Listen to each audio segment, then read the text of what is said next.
Սպիտակ տանը տեղի ունեցած Թրամփ-Նեթանյահու հանդիպումը կարևոր շրջադարձային պահ է համարվում Մերձավոր Արևելքի խաղաղության գործընթացում։ Հանդիպման ընթացքում քննարկվել է Միացյալ Նահանգների կողմից առաջարկված խաղաղության պլանը, որն ըստ կողմերի ուղղված է Գազայի հատվածում գրեթե 2 տարի տևած պատերազմի դադարեցմանը։ Պլանը նախատեսում է անմիջապես ավարտել ռազմական գործողությունները, ապահովել օգնության մուտքը անկլավ, Համասի պահած պատանդների ազատ արձակում եւ սահմանել Գազայի ժամանակավոր վարչակազմ առանց Համասի կամ Պաղեստինյան իշխանության ղեկավարման։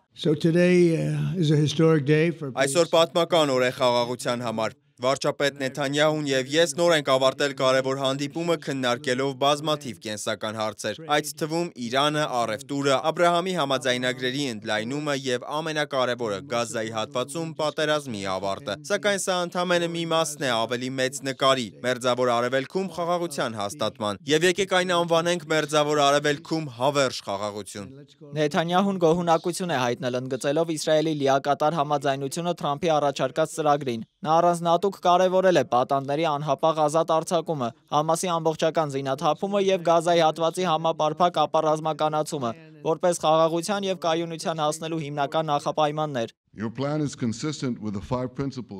Ձեր ծրագիրը համահունչ է մեր կառավարության սահմանած 5 սկզբունքներին՝ պատերազմի ավարտի եւ Համասից հետո ժամանակաշրջանի համար։ Բոլորն են հարցնում, ինչ է ծրագիրը նախատեսում Համասից հետո։ Ահա մեր ծրագիրը՝ հաստատել կառավարություն, բոլոր պատանդների ողջ թե մահացած անհապաղ վերադարձ, Համասի զինաթափում, Գազայի ապառազմականացում, Իսրայելը կպահպանի անվտանգության վերահսկողությունը, ներառյալ մոտ ապագայում ձևավորվող անվտանգային գոտին։ Ի վերջո Գազայում կգործի խաղաղ քաղաքացիական վարչակազմ առանց Համասի կամ Պաղեստինյան իշխանության ղեկավարության։ Փորձագետների կարծիքով Համասը գտնվում է այնպիսի իրավիճակում, որտեղ համաձայնությունն առաջարկված պայմաններին մնում է գրեթե միակ հնարավոր ելքը։ Հաշվի առնելով, որ բանակցություններին Պաղեստինյան կողմից որևէ ներկայացուցիչ չի մասնակցել եւ որոշումները կայացվել են հիմնականում Իսրայելի եւ Միացյալ Նահանգների միջև, Համասի ճակատագիրը մեծապես կախված է դրանց արդյունքներից։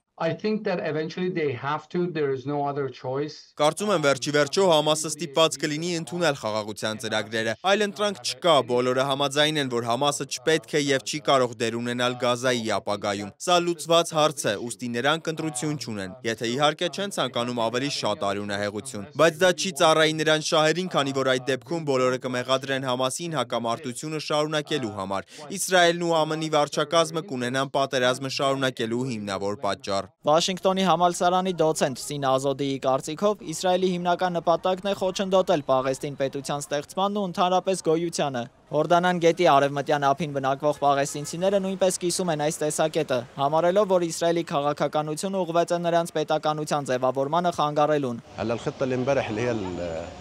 Երեք քննարկված ծրագիրը չեղարկում է Պաղեստինի պետությունը, որն արդեն ճանաչել են բազմաթիվ երկրներ։ Սա նոր գաղութատիրություն է, նոր մատուցմամբ, որը չեղարկում է Պաղեստինի մայրաքաղաք Երուսաղեմը։ Պաղեստինի ազատագրության բոլոր սկզբունքները երեք չեղարկվեցին։ Իսրայելում հանրության շրջանում տիրում է համեմատաբար դրական տրամադրություն, ինչպես իրենց վարչապետը, այնպես էլ բնակչության զգալի մասը կարծում է, որ խաղաղության հաստատման գլխավոր խոչընդոտը Համաս խմբավորումն է։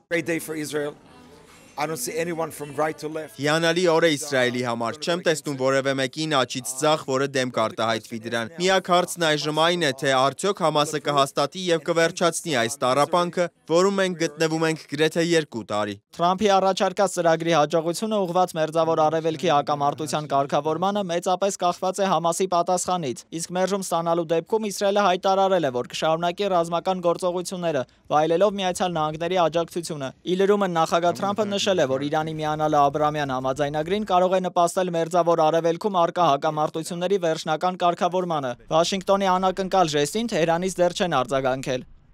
Դավիթ Գենջոյան, Reopen Media։